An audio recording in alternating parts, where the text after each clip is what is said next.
En 1904, en las tierras áridas de Durango, una familia próspera desapareció de la faz de la tierra. No hubo periódicos que hablaran del caso. No hubo investigación oficial. No hubo justicia. Solo quedó una hacienda vacía, animales muertos, y una mancha de sangre que la lluvia nunca pudo borrar. El rancho de los Corderos se convirtió en una leyenda de terror que los vaqueros susurraban en las cantinas. ¿Qué pasó realmente en esas 72 horas de febrero? ¿Por qué las autoridades porfiristas sellaron todos los archivos? ¿Qué encontraron en el pozo que hizo que 3 investigadores renunciaran el mismo día? La familia Cordero controlaba más de 15.000 hectáreas entre los municipios de Cuencamé y Peñón Blanco. Don Evaristo Cordero había llegado de Zacatecas en 1885 con una fortuna hecha en la minería de plata. Su esposa, doña Carmen Villaseñor, provenía de una antigua familia criolla de Guadalajara. Tenían 5 hijos, el mayor de 23 años, el menor de apenas 8. El rancho empleaba a 120 peones, criaba ganado brahman y exportaba carne seca hasta El Paso, Texas. En los libros de la aduana de Ciudad Juárez aparece su último embarque, 3 toneladas de tasajo con fecha del 12 de febrero de 1904. Si valoras la historia documentada y factual como esta, suscríbete, es la mejor manera de apoyar nuestro trabajo. También comenta desde qué ciudad nos escuchas. Este guión está investigado y es factual, usando fuentes del Archivo General de la Nación y archivos estatales de Durango. Ahora de vuelta a la historia. El 14 de febrero, día de San Valentín, 3 vaqueros que regresaban de Torreón encontraron las puertas del rancho abiertas de par en par. Los caballos vagaban sueltos por el patio principal. Las gallinas estaban muertas, esparcidas como si hubiera pasado un huracán. Pero no había viento esa mañana. El pozo del centro del patio, que siempre tenía agua cristalina, estaba teñido de rojo oscuro. Los vaqueros llamaron a gritos. Solo les respondió el eco. Evaristo Cordero Jr., el hijo mayor, debía haberse casado ese fin de semana con la hija del alcalde de Cuencamé. La boda estaba programada para el sábado 16. El vestido de novia, encargado desde la Ciudad de México, llegó en el tren del viernes 15. Nadie lo recogió en la estación. El jefe de estación, Aurelio Mendoza, lo anotó en su bitácora, vestido sin reclamar, destinatario ausente. Esa bitácora se encuentra hoy en el Archivo Municipal de Cuencamé.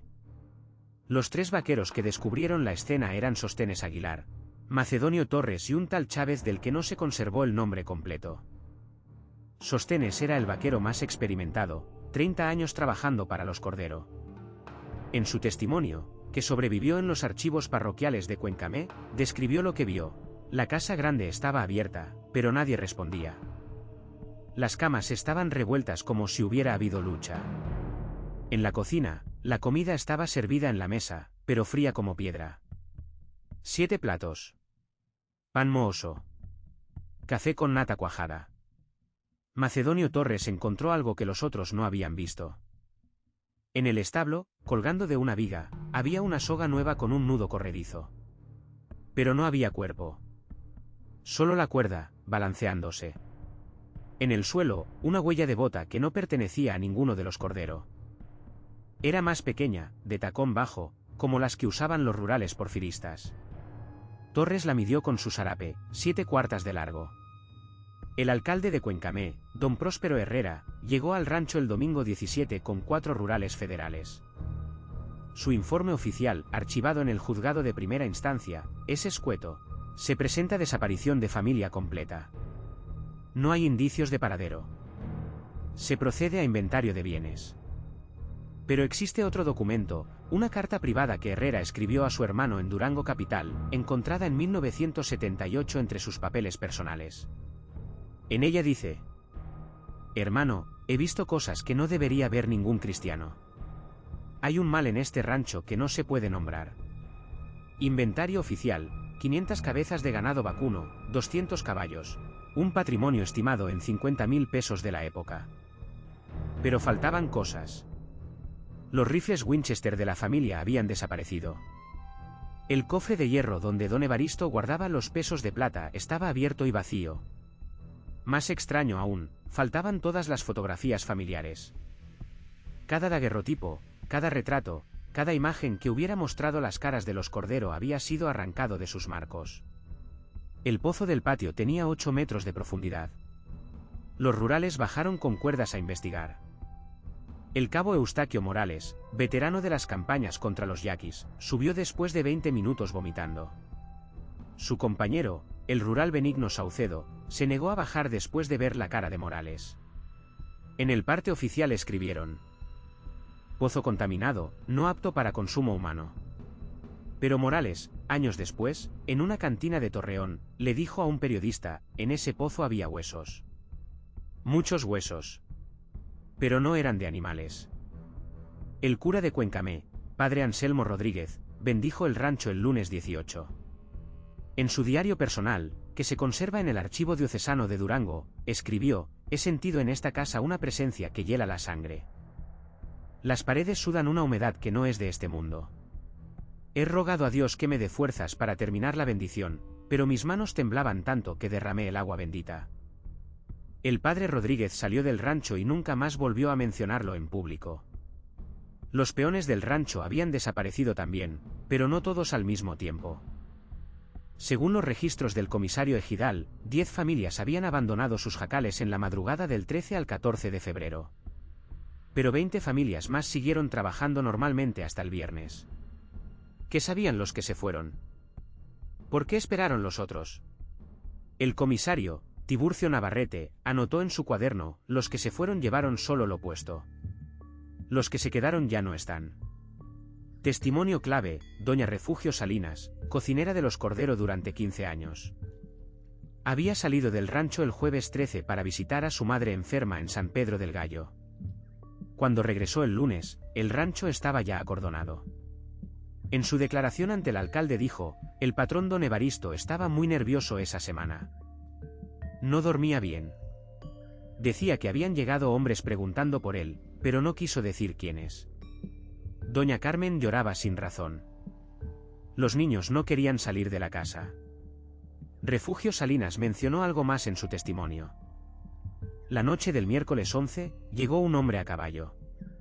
Habló con don Evaristo en su despacho hasta muy tarde. Yo llevé café, pero cuando entré, el hombre tenía la cara cubierta con un paliacate. Oí que le decía al patrón: el plazo se cumple el viernes. Don Evaristo le respondió: no tengo esa cantidad, necesito más tiempo. El hombre se rió y dijo: el tiempo ya se acabó. Evidencia física: en la recámara principal encontraron una maleta de cuero sin terminar de empacar. Ropa de mujer, algunas joyas, papeles importantes.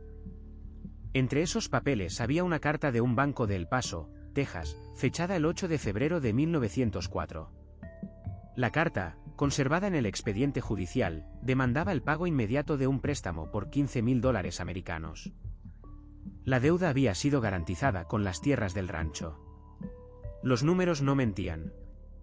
Don Evaristo Cordero había pedido prestados $15,000 americanos en noviembre de 1903. El préstamo vencía el 15 de febrero de 1904. Con los intereses y penalizaciones, la deuda había crecido a $21,000. El rancho completo valía, según tasadores americanos, exactamente $21,000. Una coincidencia demasiado perfecta. Segunda búsqueda en el pozo. El miércoles 19 de febrero llegó desde Durango capital el inspector federal Crescencio Valdez con 6 rurales especializados en casos graves.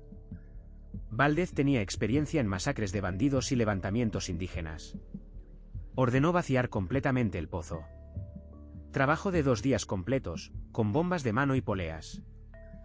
Lo que encontraron nunca se documentó oficialmente, pero el rural Sabás García, en una carta a su familia en Zacatecas, escribió: sacamos cosas que no debería ver ningún hombre. El inspector nos hizo jurar silencio sobre la Santa Cruz. Si valoras contenido histórico documentado como este, no olvides suscribirte y comentar desde qué ciudad nos sigues. Continuamos con la investigación. El inspector Valdez interrogó a todos los testigos disponibles. Sus notas, encontradas en 1985 en el archivo de la Policía Rural, revelan detalles perturbadores. Preguntó específicamente por un hombre conocido como El Tejano. Un americano que prestaba dinero a rancheros mexicanos a intereses del 60% anual. Este hombre tenía oficinas en El Paso y Chihuahua, pero operaba principalmente en Durango y Coahuila. Perfil de El Tejano. Se llamaba William Mackenzie, nacido en San Antonio, Texas, en 1858. Había llegado a México en 1880 como comerciante de armas durante las guerras apaches. Después se dedicó a comprar tierras baratas a mexicanos endeudados. Su método era simple: prestaba dinero a intereses imposibles de pagar y cuando vencían los plazos, se quedaba con las propiedades. Entre 1890 y 1904 había adquirido así más de 200.000 hectáreas en Chihuahua y Durango. Patrón de comportamiento: Mackenzie nunca actuaba solo. Tenía un grupo de 8 a 10 hombres, algunos tejanos, algunos mexicanos renegados. Usaban uniformes similares a los de la policía rural para intimidar a los deudores. Su líder era un tal Harvey Murdoch, desertor del ejército americano, experto en demoliciones. Murdoch había participado en la masacre de Sand Creek en 1864. Tenía experiencia eliminando familias completas. Conexión porfirista: los papeles de Mackenzie, confiscados después de la Revolución, mostraban sobornos regulares a funcionarios del gobierno de Porfirio Díaz. Entre los beneficiarios aparecía el gobernador de Durango, Esteban Fernández, y varios jefes de rurales. Mackenzie pagaba 500 pesos mensuales por protección oficial. A cambio, las autoridades hacían la vista gorda cuando familias de rancheros desaparecían misteriosamente. El Rancho Cordero fue oficialmente abandonado el 25 de febrero de 1904. Un decreto del juzgado de primera instancia lo puso en venta para pagar deudas fiscales. El único comprador que se presentó fue una compañía americana llamada Borderland Development Company. Presidente de la compañía, William Mackenzie. Precio pagado: 500 pesos mexicanos por 15.000 hectáreas. Una ganga imposible de explicar. Destino de los peones: las familias que abandonaron el rancho el 13 de febrero se dispersaron por toda la región. Algunas llegaron hasta Sonora, otras se fueron a Michoacán. Pero tenían algo en común: ninguna regresó jamás a Durango. Décadas después, sus descendientes seguían negándose a hablar del tema. Un nieto de uno de los peones fugitivos dijo en 1970: mi abuelo nos prohibió mencionar ese nombre. Decía que los muertos del rancho no descansaban. Los 20 peones que no huyeron el 13 de febrero también desaparecieron. Sus nombres completos están en el archivo parroquial: Anastasio Guerrero, Filiberto Salinas, Crescencio Mora, y 17 más. Todos tenían familias, todos tenían razones para quedarse. El párroco los había bautizado, casado, había enterrado a sus padres. Pero después del 14 de febrero, fue como si nunca hubieran existido. Testimonio tardío: en 1918, durante el gobierno de Venustiano Carranza, un moribundo llamado Jacinto Téllez confesó haber participado en lo del Rancho Cordero. Téllez había sido rural bajo el porfiriato y después se unió a los villistas. En su lecho de muerte, en un hospital de Torreón, le dijo al capellán: fuimos 8 rurales y 5 americanos. Órdenes desde muy arriba. Tenían que desaparecer todos, hasta los niños. El americano jefe decía que los muertos no reclaman tierras. Método utilizado: según Téllez, la operación duró desde la medianoche del 13 hasta el amanecer del 14. Primero envenenaron a los perros guardianes con carne preparada con estricnina. Después cercaron la casa grande y las viviendas de los peones. Los americanos tenían dinamita, dijo Téllez. Volaron el pozo para enterrar la evidencia. Después llenaron otra vez el pozo con tierra y piedras. Nadie podía saber lo que había abajo. Los caballos de la familia Cordero aparecieron días después en un rancho de Coahuila, propiedad de un socio de Mackenzie. Las marcas habían sido alteradas con hierro caliente, pero un veterinario de Saltillo identificó los animales por ciertas características físicas únicas. Cuando las autoridades mexicanas pidieron la extradición de los caballos, el cónsul americano respondió que no había evidencia suficiente de robo. Investigación encubierta: el gobierno de Francisco I. Madero, en 1911, ordenó una investigación secreta sobre las actividades de Mackenzie. El investigador, licenciado Aurelio Manríquez, visitó el Rancho Cordero y encontró el pozo original sellado con una losa de concreto de medio metro de espesor. Debajo de la losa había 3 metros de escombro compactado. Manríquez calculó que habría costado 5 días de trabajo con explosivos y maquinaria pesada rellenar así el pozo. Documentos comprometedores. En los archivos de Mackenzie, Manríquez encontró recibos de compra de cal viva por 500 kilos, adquirida en El Paso 3 días antes de la desaparición de los Cordero.